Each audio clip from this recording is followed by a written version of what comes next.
Thank you, Mr Speaker, and it's an absolute pleasure to follow the Secretary of State's myth-spinning about Scottish universities. She would have us believe that our universities are not world-class. I'm sure it will be of great interest to the 19 higher education institutes in Scotland to hear the comments today, many of which are in the top 200 in the world. So thank the Secretary of State for that. But as legislators, we must ask ourselves why it is that we educate. Is it self-enhancement, or is it for the benefit of society? And I would say for young people, as they set out considering tertiary education, it would probably be the former. Get a decent job, a nice house, and a decent education. However, for legislators, there should be a clear distinction. Whilst, of course, we are concerned about the individual and their future life chances, we must take a wider view of the purpose of education, and it must include our vision for society. I won't give way yet, no. To talk about burdening society with fees, as the Secretary of State has just done, does not take into account the benefits gained from having a well-educated population and a well-educated workforce. And as we move ever closer to Brexit, with the cliff edge looming, key skills shortages in healthcare, in education, in digital and IT means that graduates are needed now more than ever to ensure that the UK remains competitive in a post-Brexit environment. When that's considered, fees for tertiary education, fees that young people pay simply so they can fuel economic growth, become nonsensical. We can clearly see the effects of this ludicrous policy when we consider the abolition of nursing bursaries. The steep decline of 20% in those choosing to study nursing should be a warning to us all. This, coupled with the devastating 96% drop in EU nurses registering to work in the UK, should be a wake-up call to this government and its damaging policies. It's a fundamental principle of the SNP that education should be based on the ability to learn and never the ability to pay. I will. Would she be willing to inform the House about the Scottish policy on the abolition of fees on disadvantaged students?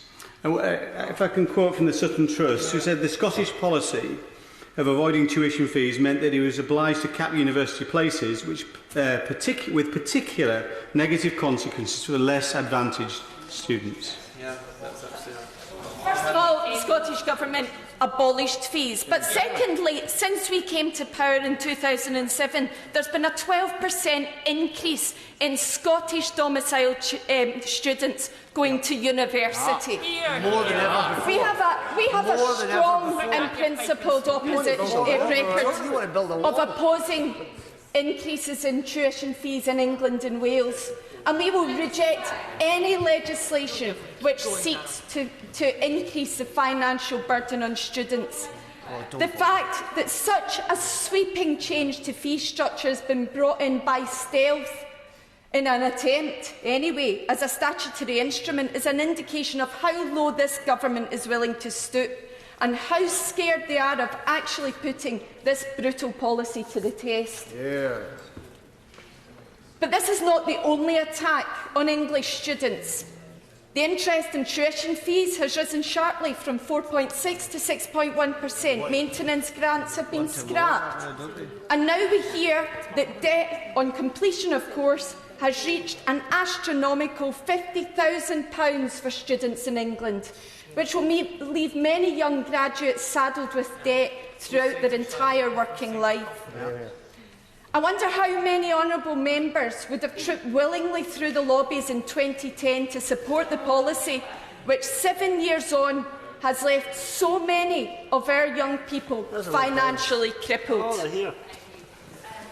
grateful for the honourable member for giving way. I would be interested to know, does the honourable member think that the quality of education that students get is important? Because figures show that the quality is reduced by, well, an audit of Scotland found that 22% of Scottish university estates are now poor or very poor. Surely the quality of education must come first as well. In Scotland, we take a holistic view of education. It's not simply about higher education. In fact, I've referred to tertiary education a number of times already in this speech, and there's a reason for that. That's because in Scotland, the distinction between FE and HE is fluid. And the Secretary of State has suggested that Scotland has less young people from disadvantaged backgrounds entering higher education in other parts of the UK. Let me quote what UCAS has to say about this. For people living in England, Wales and Northern Ireland, UCAS covers the overwhelming majority of full-time undergraduate provision. Therefore, the statistics on acceptance or entry rates can be taken as being very close to all recruitment to full-time undergraduate education. In Scotland, there is a substantial section of provision that is not included in UCAS figures. This is mostly full-time higher education provided in further education colleges, which represents about 1/3 of young full-time undergraduate study in Scotland. Accordingly, the statistics on UCAS entry rates and acceptances in these charts reflect only that undergraduate study that uses UCAS.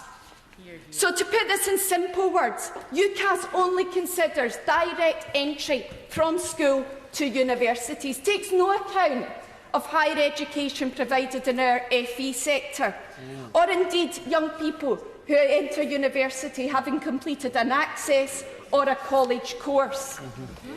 So to talk down the interactions between FE and higher education in getting young people from disadvantaged backgrounds into tertiary education does a great disservice to the institutions and the young people served by them. Honourable friend, give way. I will indeed. Thank the honourable friend for giving way. And will she also join with me in welcoming the fact that youth unemployment in Scotland is at its lowest level for nearly 20 years. It is lower. It's one of the lowest across the EU at 92%. In my constituency of Livingston, youth unemployment is only 7%, significantly lower than 85% across the UK. I thank my honourable friend for her intervention. And, of course, what we are doing in Scotland is tailoring courses to meet the needs of our economy, which means we have the jobs for our young people to go to. Our free tuition policy benefits 120,000 undergraduate students in Scotland every year, saving them from accruing the massive debt seen in other parts of the UK. Now, even taking into consideration my previous comments about tertiary education, the number of students from Scotland's most deprived areas entering university has increased by 19% in just 2 years. And where we are clearly ahead is in supporting these young people to ensure they remain in education and don't drop out, as we've heard a number of honourable members mentioning. But this is also about the kind of nation we want to build. Scotland values free access to higher education, and so do many young people across these isles, and we saw that in the general election, both their interaction and also in the results where many young people came out to vote against. You were crying when the election was called because you thought you were going to lose your seat. I will do.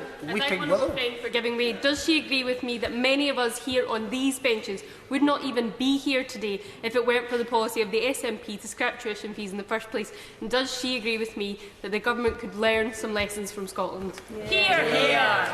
Of course, the government really struggles to look north and uses statistics to its own advantage and to spin its own particular story. But the facts in Scotland are quite different.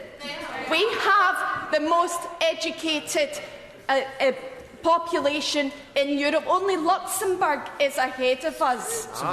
We value education. We're fully committed to ensuring fair access to higher education, so that every child, no matter their background, will have an equal chance of going to university.